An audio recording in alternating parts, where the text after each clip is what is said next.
Bismillahirrahmanirrahim. Dear student, I am Farman Ali and this is my first video on YouTube channel. अगर आप चाहते हैं तो इसी YouTube चैनल को सब्सक्राइब करें और इंशाल्लाह आगे भी इसको टॉपिक इसी ही चैनल पे आपको टॉपिक मिलेंगे. अच्छा, तो हम स्टार्ट लेते हैं from first chapter chemistry class 11th यानी part first, and that is the first topic. और फर्स्ट टॉपिक में जो है that is the stoichiometry. Stoichiometry, actually the stoichiometry is the combination of two words.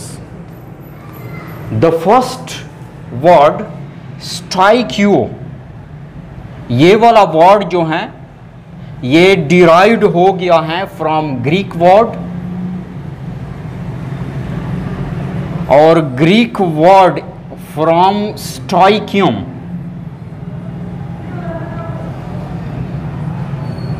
From stoichium, and stoichium means element.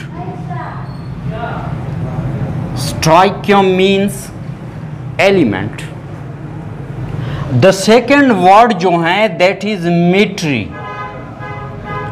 This word has been derived from metron, or metron means measurement या measurement, and also means calculations, calculation, or also means analysis,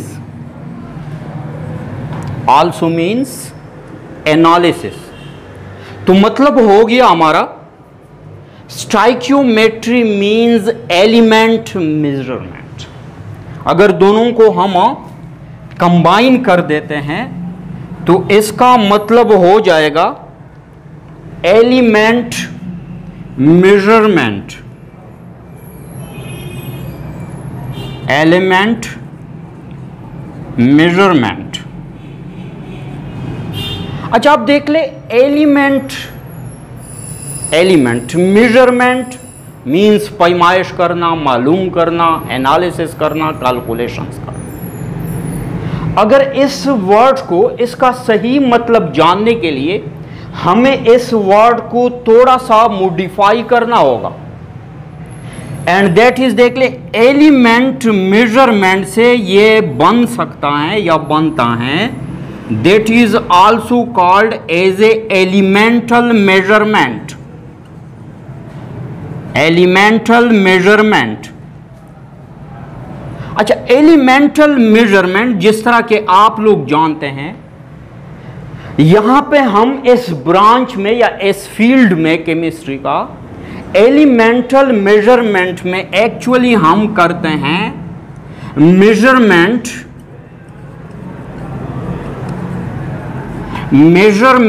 of amount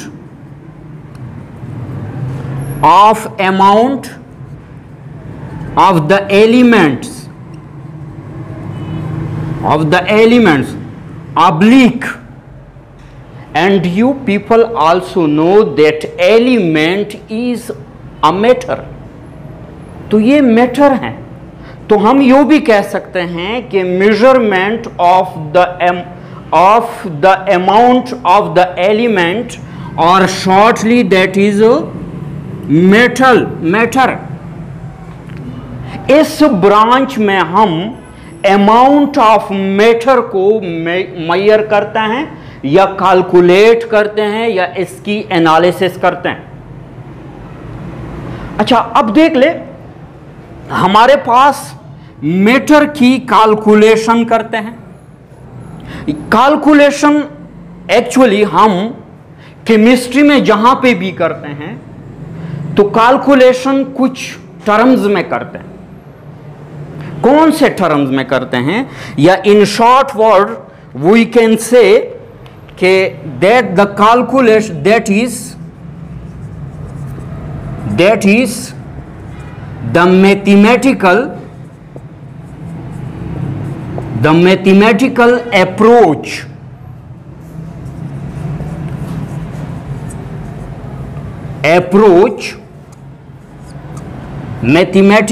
approach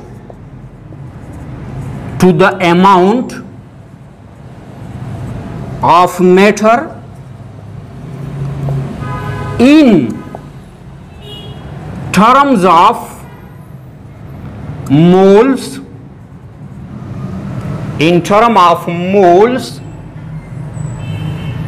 mass or volume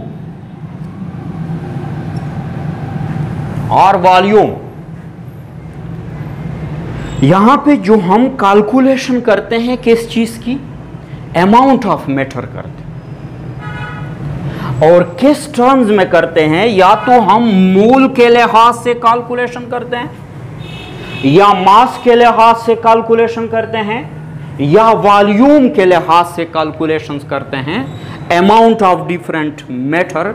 लेकिन आइए going towards the definition of stoichiometry, इसको हम properly किस तरह define करेंगे, that was the basic information related to the topic stoichiometry.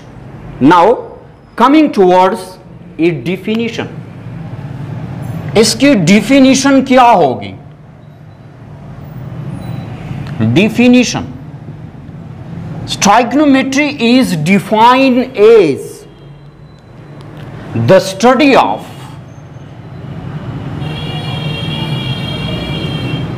the study of the relationship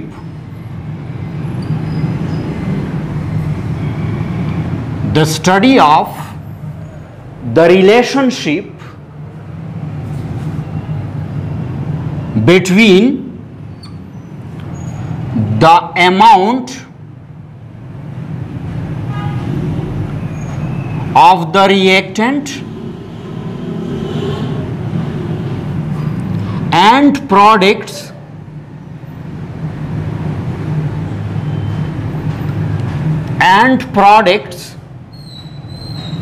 in a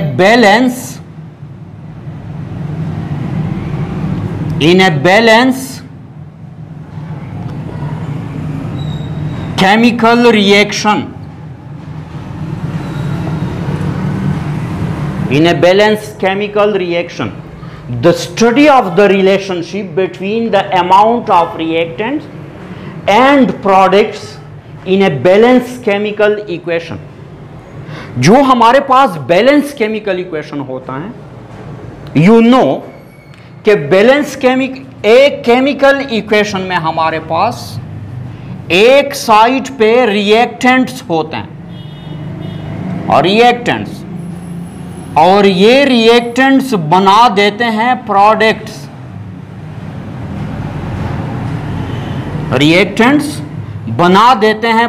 just like for example A plus B and that form a product,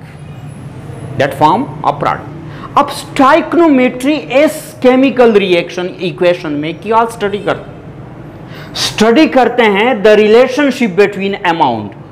एक हमारे पास amount है reactant की, जिन चीजों पे हम reaction कराना चाहते हैं, और दूसरा अमाउंट है हमारे पास प्रोडक्ट की, यानी उस चीज की जो इस रिएक्टेंट से बनी है, यानी प्रोडक्ट की अमाउंट। तो एक अमाउंट हमारे पास रिएक्टेंट की है और एक अमाउंट हमारे पास प्रोडक्ट की है। अब रिएक्टेंट अमाउंट और प्रोडक्ट अमाउंट का आपस में क्या रिलेशनशिप है? Actually we are studying this relationship between the reactant amount and the product amount in stoichiometry। अच्छा, आप देख ले, अगर आपने रिएक्टेंट कम डाले हैं तो प्रोडक्ट भी कम बनेंगे, रिएक्टेंट ज्यादा डाले हैं तो प्रोडक्ट भी ज्यादा बनेंगे। यानी डिपेंड करता है प्रोडक्ट की अमाउंट हो, डिपेंड करता है रिएक्टेंट की अमाउंट पे। रिएक्टेंट कम लेंगे प्रोडक्ट कम बनेगा, रिएक्टेंट ज्यादा लेंगे प्रोडक्ट का ज्यादा बनेगा। अब रिएक्टेंट की अमाउंट को कम या ज्यादा करने से we can keep control the amount of product की अमाउंट को हम कंट्रोल रखते हैं, प्रोडक्ट की अमाउंट को हम कंट्रोल रखते हैं। अच्छा आप देख ले, प्रोडक्ट अमाउंट हमारे पास या ये कैलकुलेशन हम करते हैं या तो मूल्स की लैंग्वेज में करते हैं, मूल के लिहाज में करते हैं, या हम मास के लिहाज में, या हम वॉल्यूम के लिहाज से करते हैं। कैलकुलेशन हम इस बेस पे करते हैं इन द स्टोइकियोमेट्री। अच्छा इसके बाद इस पे हम दोबारा बात करेंगे, लेकिन हमें जानना है कि स्टोइकियोमेट्री हमारे पास केमिस्ट्री का जो फील्ड है कौन सा बेसिक फील्ड। अच्छा आप देख ले, there are two types of analysis in chemistry, two types of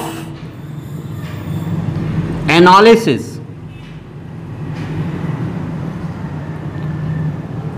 chemistry में दो तरह के एनालिसिस अक्सर परफॉर्म होते, मेन दो तरह के एनालिसिस।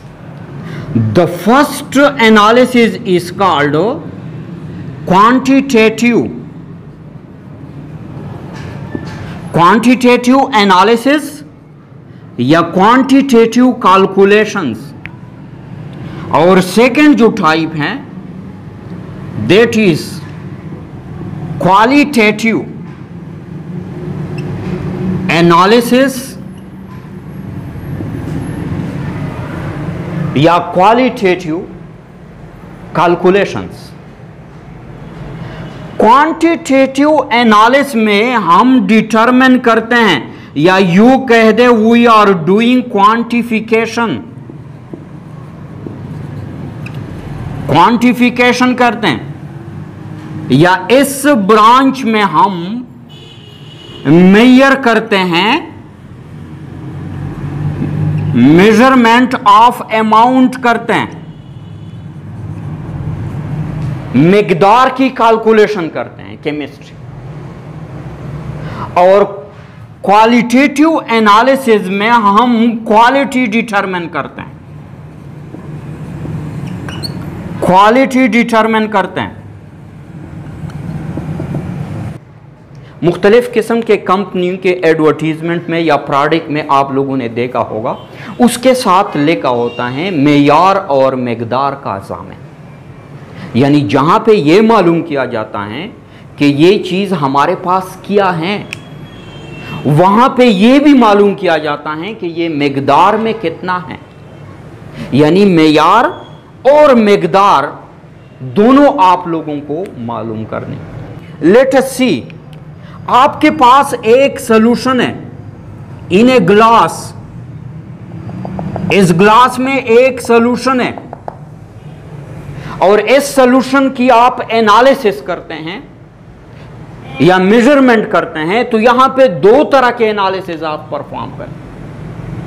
अब फॉर एग्जांपल इस सॉल्यूशन के अंदर आपने ये मालूम कर दिया कि they have NaCl। For example इस सोल्यूशन के अंदर सोडियम क्लोराइड है, दैट इज ये मालूम कर दिया कि ये सोडियम क्लोराइड है, दैट इज द क्वालिटी या क्वालिटेटिव एनालिसिस। ये क्वालिटेटिव एनालिसिस के जिम्मे में। अब आपने ये भी मालूम करना है कि ये जो सोडियम क्लोराइड है इस सॉल्यूशन में, ये है कितना, मिकदार में कितना है, 2 ग्राम है, 5 ग्राम है, 10 ग्राम है, यानी अब ये मिकदार यानी अमाउंट मालूम करना, टू डिटरमिन द अमाउंट। अब ये अमाउंट मालूम करना ये क्वांटिटेटिव एनालिसिस में आता है, क्वांटिटेटिव एनालिसिस में आता है, यानी मिकदार मालूम करते हैं, मिकदार मालूम करते हैं। तो लेट्स सी कि हम स्टाइक्नोमेट्री में कौन सा काम करते हैं। हम स्टाइक्नोमेट्री में, चूंकि हमने कहा कि यहां पे हम एलिमेंट या एलिमेंटल, और आखिरकार हम पहुंच चुके थे कि यहां पे हम अमाउंट को डिटरमिन करते हैं। यहां पे हम अमाउंट को डिटरमिन करते हैं। तो लेट्स सी, वी कैन से, इस बुनियाद पे हम एक और सेंटेंस भी कह सकते हैं विच इज वेरी इंपॉर्टेंट, कि stoichiometry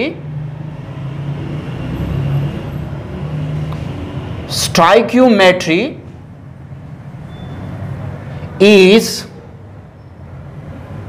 quantitative. Stoichiometry is quantitative chemistry. ये क्वांटिटेटिव केमिस्ट्री है, क्वालिटेटिव केमिस्ट्री नहीं है।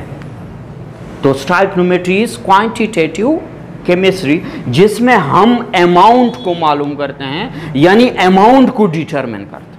अच्छा, आगे चलते हैं। तो स्टाइक्नोमेट्री केमिस्ट्री के अंदर किन चीजों पे डिपेंड करती है। हम कह सकते हैं कि हमारे पास स्टाइक्योमेट्री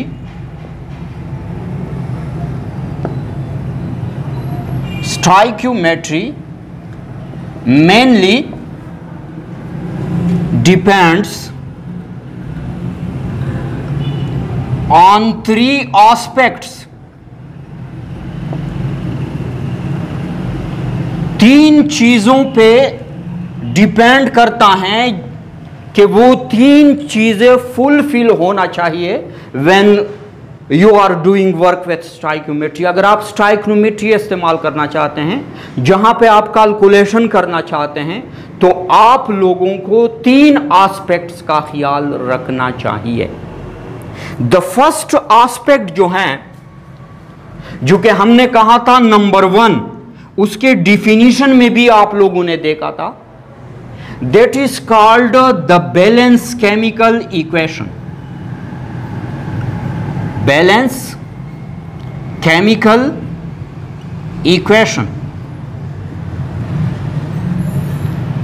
बैलेंस केमिकल इक्वेशन का होना लाजमी है। अगर बैलेंस केमिकल इक्वेशन नहीं है तो आप स्टाइक्योमेट्री पे जो कैलकुलेशन करते हैं, जाहिर सी बात है कि वो भी गलत आएंगे।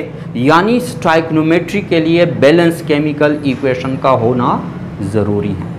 अब बैलेंस केमिकल इक्वेशन है क्या चीज, पहले तो हम देखते हैं केमिकल इक्वेशन। केमिकल इक्वेशन, इसको शॉर्टली हम डिफाइन करते हैं, द रिप्रेजेंटेशन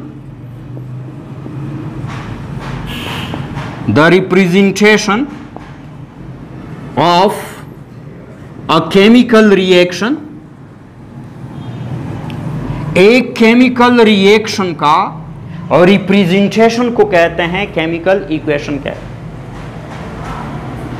अब केमिकल इक्वेशन में हम यूज क्या करते हैं, अक्सर यूज करते हैं सिंबल्स ऑफ एलिमेंट्स। अगर एलिमेंट इस्तेमाल होता है केमिकल इक्वेशन में तो वहां पे हम सिंबल्स इस्तेमाल करते हैं। नंबर 2, अगर मॉलिक्यूल इस्तेमाल होता है, फार्मूला ऑफ मॉलिक्यूल, तो वहां पे हम मॉलिक्यूल का फार्मूला इस्तेमाल करते हैं। यानी केमिकल इक्वेशन, उस केमिकल रिएक्शन में जो चीजें हिस्सा ले रहे हैं, अगर उसके हम सिंबल्स या फार्मूला इस्तेमाल करके एक इक्वेशन की शक्ल में लिख देते हैं, तो that is called the chemical equation. इसको हम केमिकल इक्वेशन कहते हैं। Now what is the balance chemical equation. अब बैलेंस केमिकल इक्वेशन क्या है? बैलेंस केमिकल इक्वेशन का मतलब है when the numbers of atoms on reactant and product sides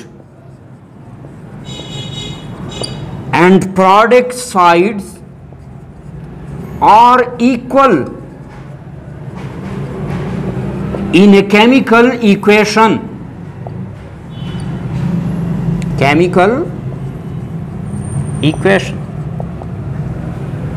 when the number of atoms on reactant and product side are equal in a chemical equation. जब आप एक chemical equation लिखते हैं, उसी equation में let us see for example एक हम example लेते हैं और हमारे पास है example when carbon react with oxygen that form carbon dioxide, यहां पे हमारे पास कार्बन जो है यहां पे देख ले 1 लिखा होता है और यहां पे भी देख ले 1 लिखा होता है। इसको हम कहते हैं सबस्क्रिप्ट कहते हैं और इसको हम कहते हैं स्टाइक्योमेट्रिक कोएफिशिएंट। अब ये जो सबस्क्रिप्ट है दैट इज सबस्क्रिप्ट, ये आपको देगा नंबर ऑफ एटम्स, एटम या एटम्स, नंबर ऑफ एटम्स देगा। और ये हमारे पास जो कोएफिशिएंट है जिसको हम स्टाइक्योमेट्रिक कोएफिशिएंट कहते हैं, coefficient that will give you the number of moles, ये आपको नंबर ऑफ मोल्स देंगे। अगर हम देख ले number of atoms, number of atom के लिहाज से इक्वल होना चाहिए, नंबर ऑफ मोल के लिहाज से जरूरी नहीं है, एटम्स को इक्वल होना चाहिए। अच्छा अब देख ले यहां पे कार्बन के कितने एटम हैं, 1 है, और यहां पे देख ले कार्बन के 1 एटम है, यहां पे ऑक्सीजन के 2 एटम है और यहां पे भी ऑक्सीजन के 2 एटम हैं, तो दोनों आपस में बराबर है। The number of carbon atoms on both side are same and the number of oxygen are both side are same, तो इसको हम कहते हैं बैलेंस केमिकल इक्वेशन कहते हैं। और जब आप स्टाइक्योमेट्रिक कैलकुलेशंस करते हैं तो उसके लिए एक बैलेंस केमिकल इक्वेशन का होना जरूरी है। द सेकंड थिंग जो हम दूसरी चीज का ख्याल रखेंगे that is called law of conservation of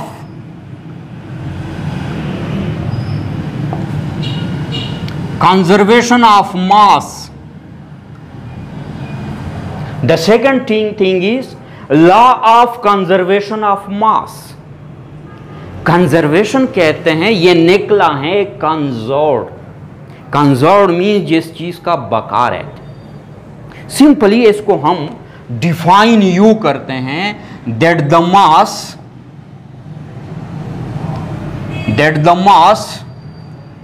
remains conserved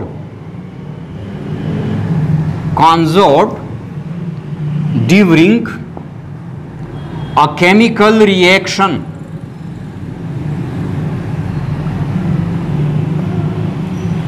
chemical reaction के दौरान एक मास कंजर्व्ड रहता है, कांस्टेंट है, या दूसरे अल्फाज में इसको हम डिफाइन यू करते हैं, उसमें सिंपली कहते हैं कि मास इज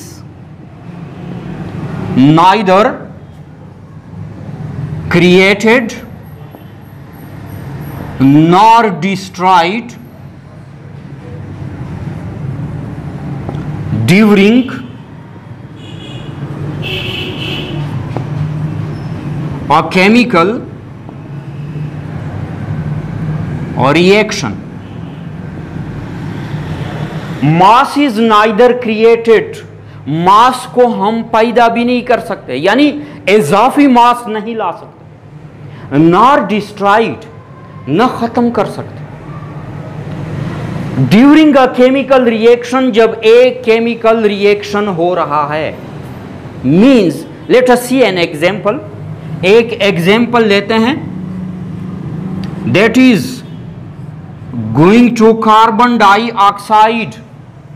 एक एग्जांपल लेते हैं और ये है when the carbon react with molecular oxygen to produce carbon dioxide. यहां पे हम देखते हैं कि carbon that is 1 mole plus oxygen के 1 मोल इससे कंबाइन होते हैं and give us 1 mole of carbon dioxide, 1 mole of carbon dioxide. और आप लोगों को पता है कि 1 mole of the carbon is equal to 12 gram, 12 gram. और 1 mole of oxygen molecule is equal to 32 gram. और 1 mole of carbon dioxide is 12 plus 32, that is equal to 44 gram, that is equal to 44 gram. अब देख ले, balance chemical equation हमें बता रहा है कि अगर हम 12 ग्राम ऑफ कार्बन और 32 ग्राम ऑफ ऑक्सीजन आपस में रिएक्ट करते हैं, यानी आपस में मिला लेते हैं, तो ये हमें 44 ग्राम कार्बन डाइऑक्साइड देगा। अच्छा, अब देख ले, रिएक्टेंट साइड पे कितना अमाउंट है? 44, 12 प्लस 32, 44 ग्राम। और प्रोडक्ट साइड पे कितना अमाउंट है? 44 ग्राम है। यानी हम यहां पे कह सकते हैं कि हमने 44 ग्राम रिएक्टेंट मिला लिया और हमें मिल गया 44 ग्राम प्रोडक्ट मिल गया।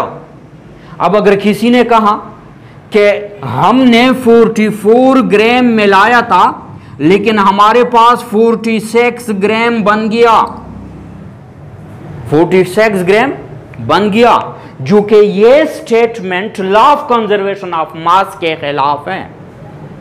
अब देख ले, 44 मिला दिया 44 बनेगा, 44 मिला दिया, अगर किसी ने कहा कि 46 बन गया यानी 2 ग्राम ज्यादा आ गया आपके प्रोडक्ट के साथ, तो इसका मतलब है कि ये मास 2 ग्राम मास आपने क्रिएट कर दिया, यानी बना लिया।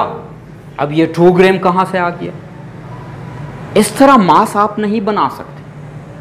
अगर एक मास इस साइड पे नहीं है तो इजाफी मास प्रोडक्ट साइड पे नहीं आता आपके पास। 2 ग्राम ज्यादा मास आपके पास नहीं आ सकता, किसी भी सूरत में नहीं आ सकता। अगर आपने कर दिया तो आपने क्या कर दिया? आपने 2 ग्राम को क्रिएट कर दिया, बना दिया, अपनी तरफ से क्रिएट कर, जो क्या कहते हैं कि नाइदर क्रिएटेड। एंड सिमिलरली अगर किसी ने कह दिया कि मैंने 44 ग्राम मिला दिया और मेरे पास 42 ग्राम बन गया, 42 ग्राम बन गया, इसका मतलब है कि यहां पे 2 ग्राम कम आ गया, यानी 2 ग्राम ऑफ रिएक्टेंट आपने डिस्ट्रॉय कर दी हैं, खत्म कर दिए हैं। कहां पे खत्म कर दिए हैं? कहां हो गया? कोई भी कार्बन का एटम आप खत्म नहीं कर सकते, कोई भी ऑक्सीजन का एटम खत्म नहीं कर सकते। जितने कार्बन एटम्स यहां आते हैं वही कार्बन एटम्स और ऑक्सीजन एटम्स वहां पे होंगे। आप किसी कार्बन एटम को खत्म नहीं कर सकते, आप किसी ऑक्सीजन एटम को खत्म नहीं कर सकते, आप किसी नए कार्बन एटम को नहीं बना सकते और न आप नए ऑक्सीजन एटम को बना सकते, डिस्ट्रॉय भी नहीं कर सकते हैं, क्रिएट भी नहीं कर सकते हैं। यहां पे देख ले, आपने 2 ग्राम जो हैं दैट हैज बीन डिस्ट्रॉयड, आपने डिस्ट्रॉयड कर दिए हैं, विच इज नॉट एक्सेप्टेबल। ये हमारे पास एक्सेप्टेबल नहीं है ये स्टेटमेंट, और ये स्टेटमेंट ये गलत होगा और ये स्टेटमेंट सही होगा कि 44 gram will give you 44 gram of product. तो जब भी हम स्टोइकियोमेट्री करते हैं, कैलकुलेशंस करते हैं, तो स्टोइकियोमेट्री में जरूरी है कि आप law of conservation of mass का ख्याल रखेंगे। Law of conservation of mass के खिलाफ जाएंगे तो you will either create a mass, either destroy a mass, जो के खिलाफ जा रहा है law of conservation of mass के। और आपके स्टोइकियोमेट्रिक कैलकुलेशन या मेजरमेंट जो हैं या एनालिसिस जो हैं वो भी रॉन्ग आएंगे, कभी भी ठीक नहीं आएंगे अगर आप इस चीज़ का ख्याल नहीं रखते। अच्छा, and going toward the third aspects, क्योंकि हमने कहा था कि that depend on 3 aspects, 3 aspects पे डिपेंड करता है। अब 3 में थर्ड जो ऑप्शन है, एस्पेक्ट है, that is called law of constant proportion, या इसको कहते हैं लॉ ऑफ डेफिनेट प्रोपोर्शन या constant proportion. It is defined as a compound will always contain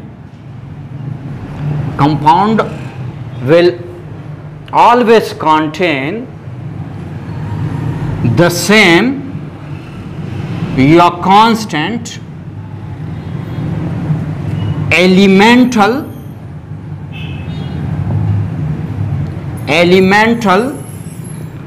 proportion।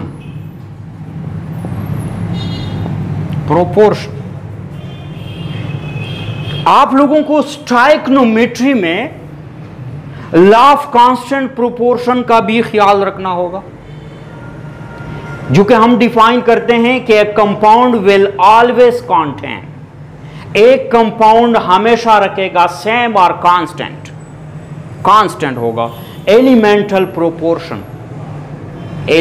Proportion constant होगा। अच्छा, मतलब क्या हो गया? मतलब हो गया, let us see for example water हमारे पास है, इसका फार्मूला है कंपाउंड का H2O2। यहां पे हमारे पास 2 एलिमेंट्स हैं, देयर आर 2 एलिमेंट्स, यहां पे 2 एलिमेंट्स हैं। The one element is a hydrogen and the second element is oxygen.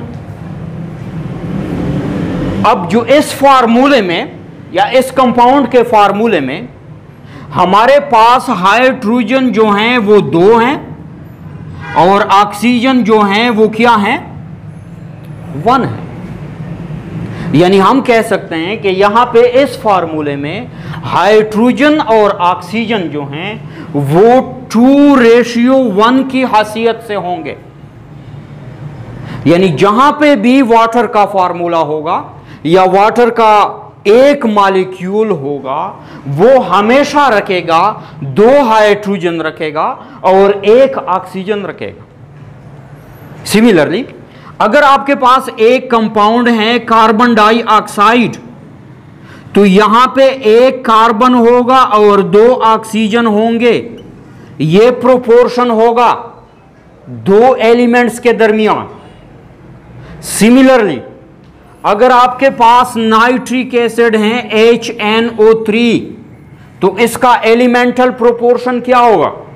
यहां पे 1 हाइड्रोजन का, 1 नाइट्रोजन का और 3 रेशियो ऑक्सीजन का होगा। इस रेशियो में हमेशा तौर पे HNO3 यानी नाइट्रिक एसिड पाया जाएगा। अब फॉर एग्जांपल किसी ने कह दिया आपसे कि वाटर का जो एलिमेंटल प्रोपोर्शन है वो H2O3 है या H2O5 है। यानी मेरे कहने का मतलब यह है कि अगर किसी ने वाटर का एलिमेंटल प्रोपोर्शन इसके अलावा लिख दी या इसके अलावा कर दी कि फॉर एग्जांपल वाटर का तो फार्मूला है या एलिमेंटल प्रोपोर्शन है 2/3 है, तो 2/3 वाटर के मॉलिक्यूल का एलिमेंटल रेशियो कभी भी नहीं हो सकता है। This will be wrong. ये पेयर वाटर नहीं होंगे। अगर वाटर होंगे तो वाटर का एलिमेंटल प्रोपोर्शन हमेशा H2O रहेगा। सिमिलरली, कार्बन डाइऑक्साइड का हमेशा एलिमेंटल प्रोपोर्शनल CO2 रहेगा, यानी 1:2 रेशियो होगा। ये कभी भी CO4 CO5 या C2O5 किसी भी दूसरे शक्ल में नहीं होगा। अगर आप कार्बन डाइऑक्साइड की मॉलिक्यूल की बात करते हैं, ख्वा आप यहाँ पे कर रहे हैं या ख्वा आप अमेरिका में कर रहे हैं, कार्बन डाइऑक्साइड का मॉलिक्यूल ख्वा यहाँ पे हैं या अमेरिका में है, उसका एलिमेंटल प्रोपोर्शनल 1:2 होगा, यानी 1 कार्बन होगा और 2 कार्बन डाइऑक्साइड होगा। ये चीज़ फिक्स्ड है, ये कभी भी बदल नहीं सकता। सिमिलरली वाटर का H2O कभी बदल नहीं सकता, सिमिलरली HNO3 का कभी भी ये बदल नहीं सकता है। तो आप स्टाइक्नोमेट्री में ज़रूरी बात है कि आप स्टाइक्नोमेट्री में फार्मूला इस्तेमाल करेंगे, फार्मूला मीन्स एलिमेंटल प्रोपोर्शन इस्तेमाल करेंगे, और पेयर स्टाइक्नोमेट्री कैलकुलेशन जब आप करते हैं तो आप लोगों को खास ख्याल रखना चाहिए होगा कि आप किसी भी कंपाउंड के एलिमेंटल प्रोपोर्शन को तब्दील न कर दे, तब्दील न कर दे। अच्छा, बाज़ औक़ात फॉर एग्जांपल एक स्टूडेंट है, एलिमेंटल प्रोपोर्शन की हम बात करते हैं कि किस तरह हमें तब्दील नहीं करना चाहिए। तो देख ले, लेट अस सी, एक स्टूडेंट है हमारे पास जो कि ये बैलेंस कर रहा है O2 and that is H2O। अब स्टूडेंट स्टाइक्नोमेट्री कर रहा है इस केमिकल इक्वेशन के साथ। अब इसको हमने कहा था कि बैलेंस केमिकल इक्वेशन की जरूरत पड़ती है। अब अगर बैलेंस केमिकल इक्वेशन की जरूरत पड़ती है तो इस स्टूडेंट को इस इक्वेशन को बैलेंस करना पड़ेगा। तो जब वो बैलेंस करेगा तो कहेगा कि यहाँ पे 2 एटम ऑफ हाइड्रोजन, यहाँ पे भी 2 एटम ऑफ हाइड्रोजन, यहाँ पे 2 एटम ऑफ ऑक्सीजन है, लेकिन यहाँ पे हमारे पास 1 एटम ऑफ ऑक्सीजन है। तो स्टूडेंट क्या काम करता है? तो स्टूडेंट यहां पे डायरेक्टली अगर उसने 2 लिख दिया, अगर उसने 2 लिख दिया तो क्या कर दिया स्टूडेंट ने? तो इस स्टूडेंट ने H2O2 कर दिया, जो कि इस रेशियो को बदल डाला, यानी लॉ ऑफ कांस्टेंट प्रोपोर्शन का ख्याल नहीं रखा। यहां पे 2 लिखने से हमारे पास constant proportion of the compound बदल जाता है, जो कि अलाउड नहीं है, जो कि अलाउड नहीं। कोई और स्टूडेंट आ जाता है, वो लिख देता है कि H2O। देख ले, यहां पे 2 लिखने से, यानी ऑक्सीजन की एटम को 2 करने से अगर यहां पे हमने 2 लिख दिया तो देख ले H2O क्या है? H2O है। यहां पे दरमियान में 2 नहीं है, तो एक स्टूडेंट ने दरमियान में 2 लिख दिया। इट मींस कि इसने दोबारा कांस्टेंट प्रोपोर्शन का ख्याल नहीं रखा, गलत कर दिया, कैलकुलेशन भी गलत आएंगे।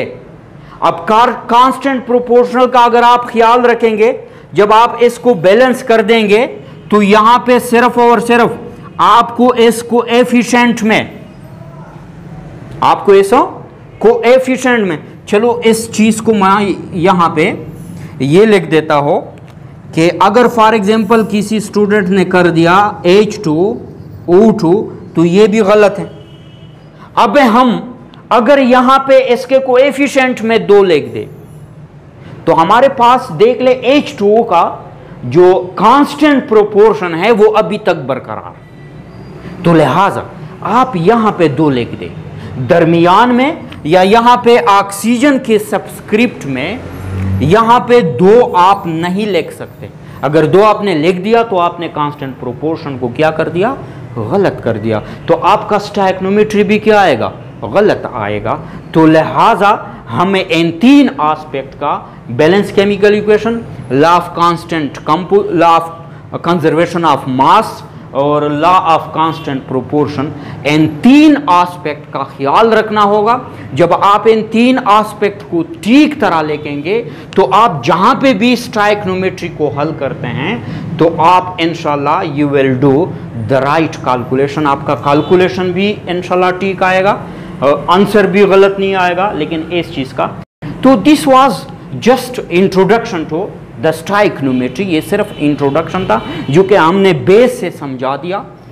अच्छा, अब इंशाल्लाह अब इजाज़त चाहता हूँ, लेकिन जो नेक्स्ट वीडियो आएगा वो मोल एंड अवोगाड्रो नंबर पे आएगा, उसको भी ज्वाइन कर दें इंशाल्लाह, कुछ दिनों में आ जाएगा और वहाँ पे फिर हम मोल और अवोगाड्रो नंबर पे बात करेंगे। और तब तक मुझे इजाज़त दीजिए। अल्लाह हाफ़िज़।